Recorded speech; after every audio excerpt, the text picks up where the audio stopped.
So while they were Israelites, Nebuchadnezzar had plans for them. And if I can pause right here to let you know that just because God has plans for you does not mean that the enemy doesn't have plans for you as well. Plans for you as well. So the beginning of chapter 3 tells us that King Nebuchadnezzar had made an image of gold that was 90 feet high and 9 feet wide.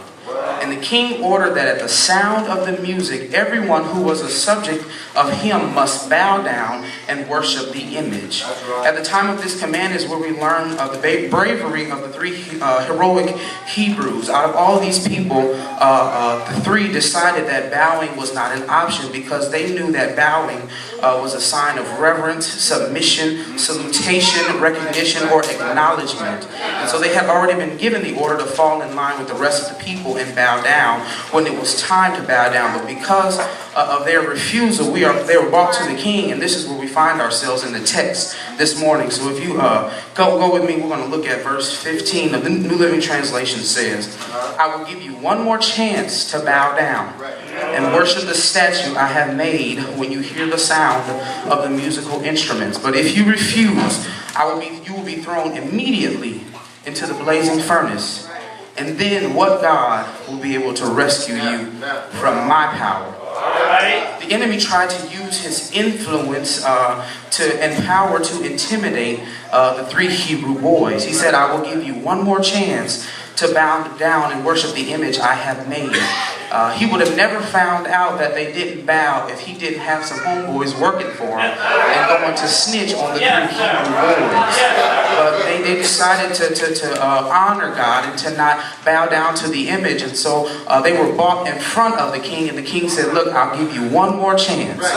You've seen my power. You've seen what I'm capable of. I've already taken Israel into captivity. If I've taken all of these people into captivity, you think that I can't do something with you three? You three are nothing compared to my power. I've taken an entire nation into captivity. Do you think that you three have any power with you? In my young life, I found out that the enemy is always trying to compete with God. And he enjoys picking fights. He said, bow down and worship the image I have made, because the enemy recognizes God and the enemy knows who God is. The enemy used to be on God's team, so the enemy recognizes God and he knows the power of God. And so he is constantly, daily, hourly, by the minute trying to get you to shift your focus to do things that are outside of the will of God and plan for your life. He tried to threaten hardwired and programmed worshipers by giving them an ultimatum.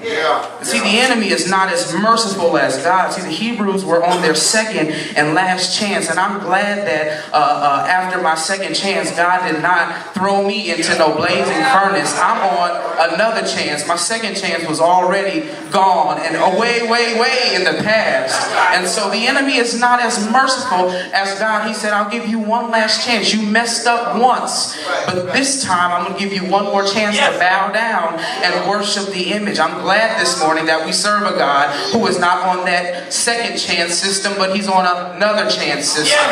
Daily we wake up with breath in our bodies, the activity of our limbs, and a right and sound mind. We get into cars that may not have much gas in them, but we get into cars and they're able to get us from point A to point B. After all that we've done through the week, God is still allowing us to operate because he's on another chance system and not a second and last chance system. The enemy said, I'll give you one more chance to bow down and worship the image I have set up. The enemy always tries harder to compete with God, and even his efforts don't bring him close enough to consider it a match.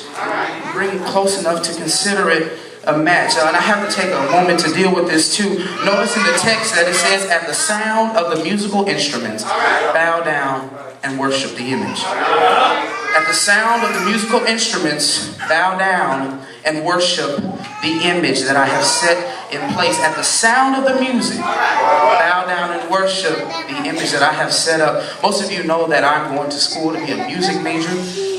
Music is one of my first loves, and I enjoy singing, I enjoy playing the instruments, I enjoy everything about music, and I realize that music has influence. Music has heavy influence, and God has ordained music for worship toward Him. And the enemy tried to pervert that and said, at the sound of that same music that you hear, instead of worshiping the God of the Hebrews, I want you to worship the image I have set in place. The thing that God had ordained, I want you to use that and worship what I have put in place instead. Don't worry about worshiping the God of your ancestors, the God of Moses and Abraham, Isaac, and Jacob. Use that to worship the gold image I have set in place. He wanted to use that tactic to turn their attention into the golden image. The music today, I sit in my car and I have trouble listening to the radio, because if you're listening to the radio and you're driving down the street, the beat may sound good and you may just start rocking your head, and then next thing you know, you're really rocking your head and you got your windows down. Somebody pulls up next to you, and anybody knows me, I dance in the car when I'm listening to music.